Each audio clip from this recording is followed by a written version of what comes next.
Démocratisation, j'ai envie de dire culture, La déclaration de Fribourg, domination, tradition, l'éducation, les savoirs et les arts de l'instruction. expriment son humanité. Quartier populaire. L'objet de la culture, c'est pas de fabriquer des spectateurs, c'est de fabriquer des gens qui sont des acteurs de leur vie. À la Clairefontaine, m'en allant promener, j'ai trouvé l'eau si belle que je m'y suis baignée il y a longtemps que je t'aime, jamais je ne t'oublierai. J'ai trouvé l'eau si belle que je m'y suis baignée.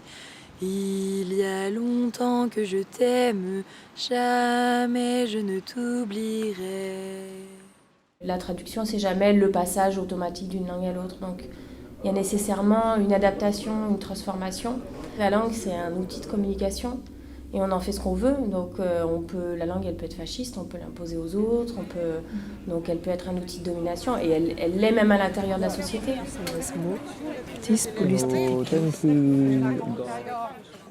Quand on change de pays, qu'on émigre, c'est très important de comprendre le mode de vie de ce pays, d'apprendre la culture. À travers la culture, on comprend le peuple. Après, les mots, ils peuvent te blesser. Les mots peuvent être quelque chose qui te rend heureux ou heureuse. Mais de l'autre côté, il faut bien maîtriser pour ne pas blesser les autres.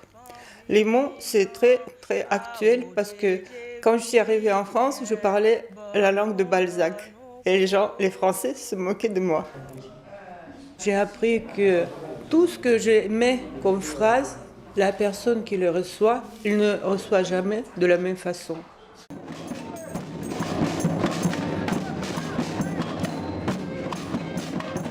À la base, on avait 10 mots et on a découvert ces mots, on a redécouvert pour certains, il y en a qui ont redécouvert les mots, il y en a qui ont découvert les mots.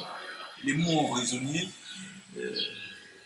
ont sonné comme des objets amis et non plus comme des obstacles à l'expression.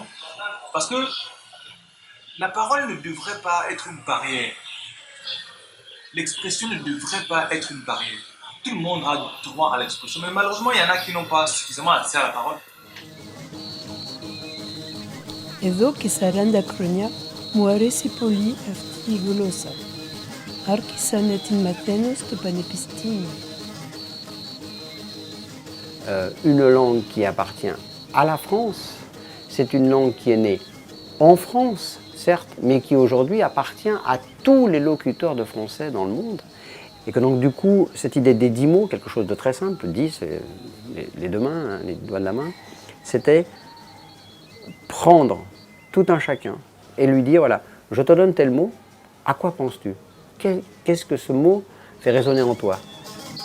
Aller à la pêche au sens des mots, au-delà de leur propre définition, afin de montrer la richesse et la diversité que tout être humain porte en lui.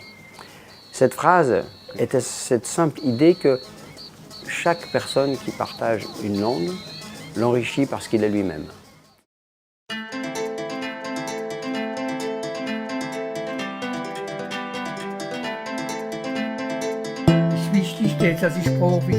Εδώ και 40 χρόνια La langue française appartient à celles et à ceux άρχισα να την μαθαίνω στο πανεπιστήμιο.